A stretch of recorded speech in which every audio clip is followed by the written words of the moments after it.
humid. Yeah. It's winter over in Australia. Yeah, But well, it's summer now, but like where I'm summer. from is not humid at all. So like I really quite struggle when I come to Florida. Yeah. But this is nice. Yeah. So long as it Yeah. stays like this. This is perfect. You good, Jeff? Yeah, I'm ready. Okay.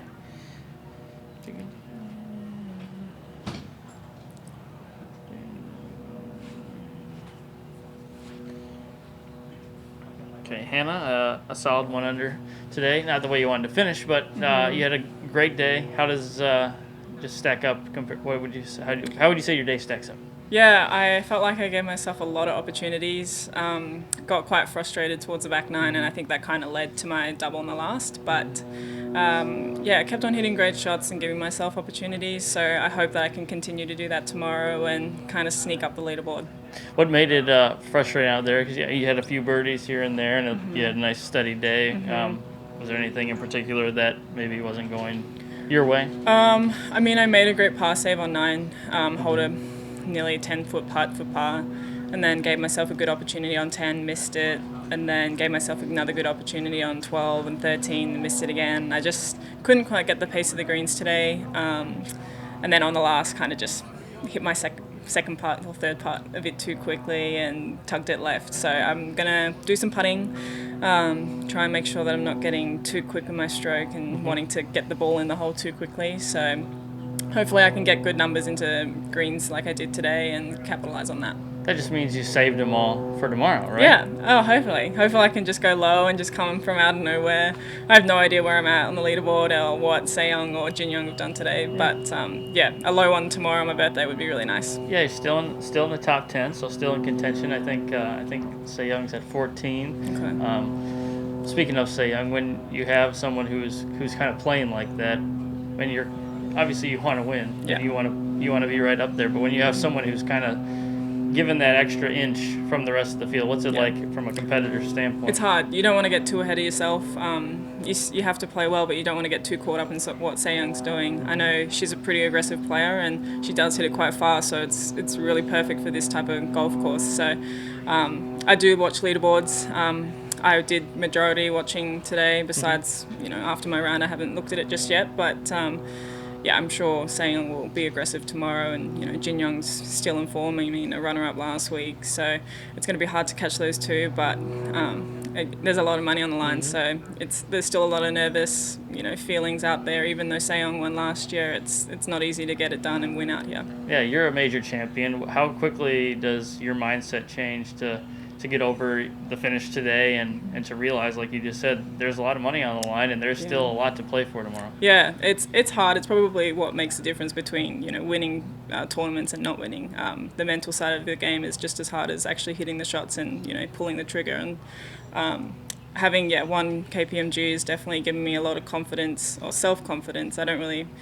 I hope I don't show too much emotion on the golf course, but it's definitely nice to now be, when I'm in contention, not feel as nervous and know the smart decisions to make on the golf course. With how much this course allows attacking and kind of also prevents it with the trouble surrounding it, the mindset tomorrow when you're chasing from, let's say, 6 back at this point, what's the mindset? Like, do you just start attacking every pin? What do you do? Yeah, it's hard. I feel like you really have to have the perfect number. Quite a lot the first 2 rounds I was in between clubs, and I found when I prefer to club up and just hit a little bit softer, but because the greens are, there's some down grain and sometimes they're firm that you can't always quite hit that shot. So I think it just depends on what club you have in and whether it's a comfortable number for you. So it's going to be difficult, and there are a few shorter holes, I guess 7 and 10 and the par 5s, most of them we can get into. So I've really got to make sure that I make birdies on that hole and don't lose against the rest of the field. With the warmer weather, obviously today and hoping for tomorrow, how much more gettable is this course than it normally would be in those chillier temperatures we saw earlier in the week? It makes a huge difference. Friday morning I had a later tee time and I was still freezing. I felt like I was back in Dallas and I was like, the ball's definitely going to go shorter. But today it was nice. Everything was kind of going normal, if not maybe a little bit longer. So I think tomorrow might even be warmer than today. So it's nice when you feel like you're confident with how your swing's feeling. So hopefully, I can have the good numbers in and go low. that major win, what do you draw off of from having that in your pocket? I mean, obviously it was 2019, but still it's a good thing to have in your back pocket and to keep in your mind. Definitely. I mean, Hazeltine is a very different golf course to Tiburon, but I mean, there are some tough holes coming in on the stretch, and there are some tough holes at the start of the course as well. So I think, just not getting too ahead of yourself.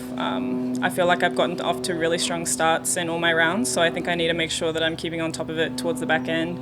I don't know whether it's I'm getting tired or just losing focus, but I think that's probably going to be the key for me for having a good finish tomorrow. And then last question, obviously there's been a lot of waiting this week. How has that kind of affected, obviously, the mental exhaustion you feel at the end of the round? Yeah, I think it's actually been the worst today, but I mean, I'm playing in the second last group. There's bound to be a bit of slow play, but it is difficult. Playing with Nelly and Sydney, they're probably the two quickest players on tour, and I would consider myself a quick player too. So it was quite difficult, but then it also gave us some time to kind of relax. So I hope tomorrow that I've got a great pairing and that I can finish at a good time to drive back to Orlando. Awesome. Thanks. I got two quick ones to end for you.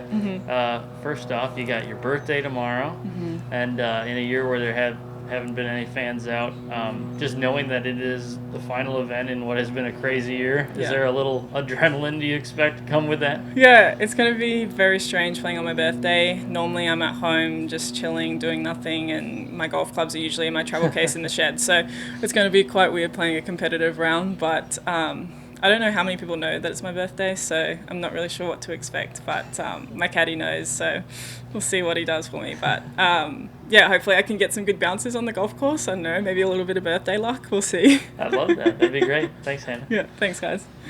I'm sure everybody